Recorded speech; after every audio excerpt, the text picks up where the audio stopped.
Kabanata 3, Mga Puso sa Loob ng Kawayan, ang Tahimik na Buhay. Sa loob ng tahimik na kanlungan ng bahay kubo, nagaganap ang pinakamarahang kwento, ang araw-araw na buhay. Ito ay isang kwento na hindi isinusulat ng mga makasaysayang kaganapan, kundi ng bawat paghinga, bawat kilos, at bawat sandali ng katahimikan. Dito, ang bawat tunog ay nagiging bahagi ng isang malambing na orkestra ng kapayapaan, na halos hindi marinig, ngunit laging naroroon, na parang isang lihim na simponya. Sa umaga, habang ang mundo ay dahan-dahang nagigising, ang unang mga sinag ng araw ay dahan-dahang sumisilip sa mga siwang ng dingding na yari sa kawayan. Ang mga sinag na ito ay hindi matalim, kundi malambot at ginintuan, na parang mga daliri na nagpipinta ng mga guhit sa sahig na pinagtagpi-tagping kawayan.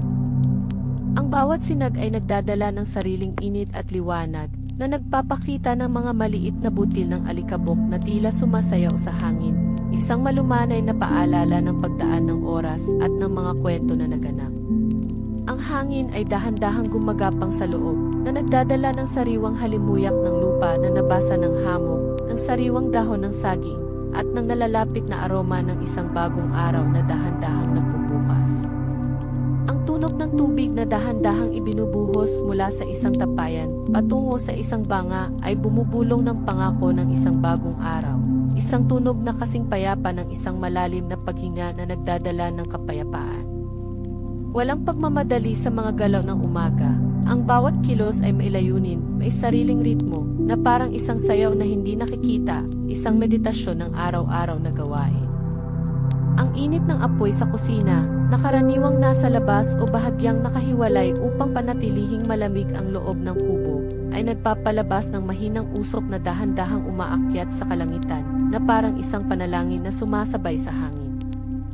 Ang amoy na nilulutong kanin, ng simpleng ulam na galing sa hardin, at ng mga sariwang dahon ay dahan-dahang lumulutang, nagbibigay ng ginhawa at pagkakaiba sa hangin, isang amoy na nagpapaalala sa tahanan at sa init ng pamilya.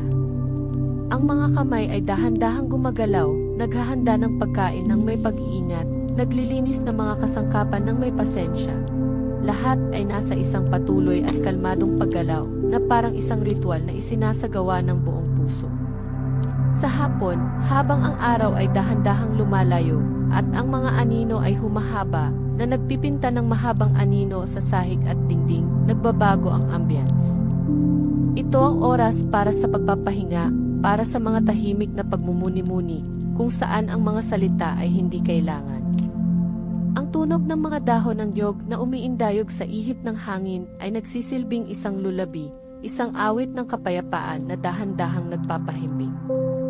Ang mga bata ay dahan-dahang naglalaro sa ilalim ng bahay. Ang kanilang mga tawanan ay mahina at malumanay, tulad ng huni ng mga kuliglig sa gabi, na nagdadala ng payapang kagalakan sa kapaligiran.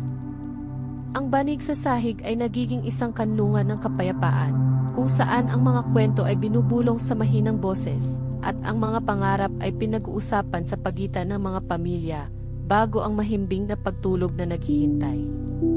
Ang bahay kubo ay hindi lamang isang silungan, kundi isang tagapag-ingat ng mga alaala, isang saksi sa hindi mabilang na sandali ng kapayapaan at pag-ibig. Bawat galo sa kawayan, bawat kulay sa nipa na pinatanda ng araw, ay may sariling kwento, isang pahina na hindi binabasa kundi nararamdaman, isang lihim na isinasaulo ng istruktura. Dito, ang buhay ay nabubuhay sa isang mabagal na tulin, kung saan ang bawat sandali ay pinahahalagahan, at ang bawat karanasan ay sumisipsip ng kapayapaan, isang kapayapaan na lumalabas mula sa mga dingding at sahig, na pumupuno sa buong tahanan. Hayaang balutin kayo ng pakiramdam na ito, at hayaang maging bahagi kayo ng tahimik na agos ng buhay sa loob ng kawayan. Ang kapayapaan ay naririto, at ito ay para sa inyo.